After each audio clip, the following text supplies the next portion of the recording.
పాడేరు నియోజకవర్గం నుంచి మన పార్టీ తరపున ఎన్నిక కాబడ్డ జెడ్పీటీసీలు ఎంపీటీసీలు అందరూ కూడా ఈరోజు అందరం కూడా ఇక్కడ కలవడం జరుగుతూ ఉంది. దాదాపుగా 85 చోట్ల పాడేరు నియోజకవర్గంలో ఈ ఎన్నిక జరిగితే మన పార్టీ తరపు నుంచి 57 స్థానాలు మనం గెలిచాం. ఈరోజు మామూలుగా అయితే ఈ ఓవరాల్ ఎమ్మెల్సీ స్థానాలు కూడా ఏదైతే జరుగుతూ ఉందో, పోటీ జరుగుతూ ఉందో, ఇందులో మామూలుగా అయితే ఎవరు తెలుగుదేశం పార్టీ పోటీ పెట్టకూడదు. నైతిక విలువలు ఉన్న ఏ పార్టీ అయినా పోటీ పెట్టకూడదు. ఎందుకంటే 600 చిల్లర స్థానాలు మనం గెలిచినాం. వాళ్ళు గెలిచింది కేవలం 200 చిల్లర స్థానాలు వాళ్ళు గెలిచినారు. మనకు వాళ్ళకు మధ్య తేడా దాదాపుగా 387 స్థానాలు వాళ్ళకు మనకు తేడా ఉంది. గెలిచిన వాళ్ళంతా కూడా మన పార్టీ గుర్తు మీద, మన పార్టీ జెండా మీద గెలిచిన వాళ్ళు. వాళ్ళ సైడ్ అయినా అంతే, మన సైడ్ అయినా అంతే. మరి అటువంటప్పుడు మెజారిటీ లేనప్పుడు ఎవరైనా కూడా పోటీనే పెట్టకూడదు. మామూలుగా మీ జగనే ముఖ్యమంత్రి స్థానంలో ఉండి ఇటువంటి పరిస్థితి కనుక ఉంటే, వాళ్ళకే కనుక మెజారిటీ కనుక ఉంటే అసలు మనం పోటీ పెట్టుండే వాళ్ళమే కాదు. ఎందుకు పోటీ పెట్టాలి? ఎందుకు డబ్బులు ఇచ్చి కొనుగోలు చేయాలి?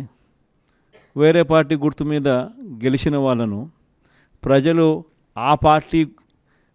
వాళ్ళకు ఓట్లు వేసింది ఆ పార్టీ గుర్తును చూసి, ఆ పార్టీ పేరు చెప్పి, ఆ పార్టీ గుర్తును చూసి, ఆ పార్టీ తరపున వెళ్ళి ఓట్లు అడిగిన తర్వాత, గెలిచిన తర్వాత అటువంటి వాళ్ళను మనం ముఖ్యమంత్రిగా ఉన్నాం కదా, పోలీసులు మన చేతుల్లో ఉన్నారు, అధికారులు మన చేతుల్లోనే ఉన్నారు, డబ్బులు మన దగ్గర దండిగా ఉన్నాయి కాబట్టి ఆ డబ్బులు మనం ఖర్చు చేసి మనం ఎటువంటి పరిస్థితుల్లో అధర్మంగా అయినా కూడా మనం గెలిచాలి కదా అని ఆలోచన చేసి, అదే కార్యక్రమం ముఖ్యమంత్రిగా ఉన్న వ్యక్తిగా మనం చేసి ఉంటే అది ధర్మమేనా? ఇది ధర్మం కాదు. చంద్రబాబు నాయుడు నైజం మాత్రం చూపిస్తూనే ఉన్నాడు. ఈరోజుకి కూడా అధర్మంగా యుద్ధం చేసే కార్యక్రమం జరుగుతూనే ఉంది. అధర్మంగా యుద్ధం చేసే కార్యక్రమంలో భాగంగా మన పార్టీ తరపు నుంచి ఎవరైతే గెలిచినారో వాళ్ళందరికీ ఫోన్లు చేయడం, లేదా వాళ్ళ దగ్గరికి మనుషులను పంపించడం, నీకు 5 లక్షలు ఇస్తా, నీకు 10 లక్షలు ఇస్తా, వస్తావా అని పిలవడం, అడగడం. ఎంత మటుకు అంటే రాజకీయాలలో విలువలు అనేటివి పూర్తిగా అట్టడుగు స్థానంలోకి తీసుకొని పోయే కార్యక్రమం జరుగుతూ ఉంది. ఏ రోజైనా కూడా ఒక రాజకీయ నాయకుడు ఎదగాలంటే మాత్రం విలువలు, విశ్వసనీయతతో కూడిన రాజకీయాలు చేస్తేనే ఆ రాజకీయ నాయకుడు ఎదుగుతాడు. ఏ రోజైతే మనం మన క్యారెక్టర్ని అమ్ముకుంటామో, ఏ రోజైతే మనం విలువలను, విశ్వసనీయతను రెండింటినీ కూడా పక్కన పెట్టి రాజకీయాలు చేయాలని ఎప్పుడైతే మనం ఆలోచన చేస్తామో, అప్పుడు ప్రజలకు సమాధానం చెప్పడం కథ దేవుడు ఎరుగు, ఇంట్లో కూడా మనకు గౌరవం ఉండదు. ఇంట్లో కూడా మనకు గౌరవము, వాల్యూ ఉండదు అన్న సంగతి ప్రతి ఒక్కరూ కూడా గుర్తుపెట్టుకోమని కోరుతా ఉన్నా. నేనైతే నా జీవితంలో రాజకీయాలు నేను అట్టే చేశా. నేను కాంగ్రెస్ పార్టీ నుంచి బయటకు వచ్చినప్పుడు వెనక్కి తిరిగి చూస్తే నా వెనకాల ఎవరు లేరు. నేను, మా అమ్మ ఇద్దరమే బయటకు వచ్చింది. నాతో పాటు కొంతమంది ఎమ్మెల్యేలు వస్తామంటే కూడా నాతో పాటు రావాలనుకున్న ఎవరైనా కూడా రాజీనామా చేసి రావాలా అని చెప్పిన. ఈరోజు అక్కడి నుంచి మొదలు పెడితే కేవలం ఇద్దరం పార్టీ నుంచి బయటకు వచ్చి మొదలు పెడితే ఈరోజు దేవుని దయతో ప్రతి అడుగులోనూ కూడా విలువలతో కూడిన రాజకీయాలే చేశాము, విశ్వసనీయతతో కూడిన రాజకీయాలే చేశామని గర్వంగా తలెత్తుకొని కూడా చెప్పగలుగుతాం. ఎందుకు మొన్న ఎలక్షన్లే 2014 ఎలక్షన్ మీ అందరికీ గుర్తుండే ఉంటుంది. మనం ఓడిపోయాం ఆ ఎలక్షన్. ఓడిపోయేటప్పుడు కూడా నా దగ్గరికి చాలామంది వచ్చినారు. మన వాళ్ళే నా దగ్గరికి కూడా వచ్చినారు.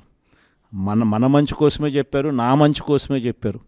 అన్న చంద్రబాబు నాయుడు ఇష్టం వచ్చినట్టు అబద్ధాలు ఆడుతూ ఉన్నాడు, రైతులకు రుణమాఫీ అంటూ ఉన్నాడు, మహిళలకు రుణమాఫీ అంటూ ఉన్నాడు, ఇంటింటికి ఉద్యోగం అంటున్నాడు, ఉద్యోగం ఇకపోతే 2000 అంటున్నాడు, ప్రతి ఒక్కరికి 3 సెంట్ల స్థలం అంటూ ఉన్నాడు. ఈయన చంద్రబాబు నాయుడు అంటా ఉన్నాడన్నా, మనం కూడా అనకపోతే ఎట్టా, మనం కూడా రైతులకు రుణమాఫీ చేయకపోతే చేస్తామని చెప్పకపోతే ఎట్టా, ఫస్ట్ చెప్పేసేయండి నా, మళ్ళీ సంగతి మళ్ళీ చూస్తాము అని నాతో కూడా చెప్పినారు. కానీ చెయ్యలేనిది, జరగనిది చెప్పడానికి మీ జగన్ ఇష్టపడలా. అబద్ధం చెప్పలా. అబద్ధం చెప్పనందుకు ఆ ఎన్నికల్లో మనం ఓడిపోయినాం. ఆ ఎన్నికల్లో మనం ఓడిపోయి ప్రతిపక్షంలో కూర్చున్నాం. దాని తర్వాత చంద్రబాబు నాయుడు పరిపాలన చేశాడు. అడ్డగోలుగా ఆయన చెప్పినవన్నీ అబద్ధాలు అని చెప్పి ప్రజలందరూ కూడా నమ్మేట్టుగా, ప్రజలందరికీ కనిపించేట్టుగా చంద్రబాబు నాయుడు అనే వ్యక్తి ప్రజలను మోసం చేశాడు అన్నది తెలిసేట్టుగా ఆ తర్వాత 2019 ఎన్నికలు వచ్చేసరికి ఏకంగా చంద్రబాబు నాయుడు అనే వ్యక్తికి డిపాజిట్లు కూడా దక్కని అందువనమైన పరిస్థితులకి పోయాడు. 2019లో మనం అధికారంలోకి వచ్చినాం. మన మేనిఫెస్టోలో చెప్పింది ఏది కూడా పలాని మాట చెప్పినామనంటే ఒక్క మాట కూడా తప్పకుండా మొట్టమొదటిసారిగా రాజకీయాలలో విలువలు అంటే ఏమిటి, విశ్వసనీయత అంటే ఏమిటి అనే పదానికి మనం అర్థం తీసుకొస్తూ అడుగులు వేశాం మొట్టమొదటిసారిగా. ఇంతకుముందంతా మేనిఫెస్టో అంటే చెత్తబుట్టలో వేసే డాక్యుమెంట్. మొట్టమొదటిసారిగా మేనిఫెస్టో అంటే చెత్తబుట్టలో వేసే డాక్యుమెంట్ కాదు. మేనిఫెస్టో అని అంటే ఒక బైబిలు, ఒక భగవద్గీత, ఒక ఖురాన్ అని చెప్పి మొట్టమొదటిగా నిర్వచనం మారుస్తూ చెప్పిన ప్రతి మాట కూడా నెరవేర్చాం. ఒక 10% జనాభాలు మాత్రం చంద్రబాబు నాయుడు మోసాన్ని నమ్మారు. చంద్రబాబు నాయుడు క్యాంపెయినింగ్ ఇంటింటికి పోయినప్పుడు వాళ్ళ ఎమ్మెల్యేలు చేసిన క్యాంపెయిన్ పిల్లలు కనపడితే నీకు 15,000, నీకు 15,000, నీకు 15,000, నీకు 15,000 సంతోషమా అని అడిగే క్యాంపెయిన్. వాళ్ళ అమ్మ కనపడితే నీకు 18,000 సంతోషమా అని అడిగే క్యాంపెయిన్. వాళ్ళ ఇంట్లో ఇంకొక ఆడవాళ్ళు కనపడితే నీకు మళ్ళీ 18,000 సంతోషమా అని అడిగే క్యాంపెయిన్. వాళ్ళ ఇంట్లో ముసలోళ్ళు ఎవరైనా బయటకు వస్తే నీకు నెలకు 4,000 పెన్షన్ సంతోషమా అని అడిగే క్యాంపెయిన్. ఈ క్యాంపెయిన్తో, ఈ మోసంతో, ఈ ఆశతో ఓ 10% జనాదులు మన దగ్గర నుంచి దూరం అయ్యారు.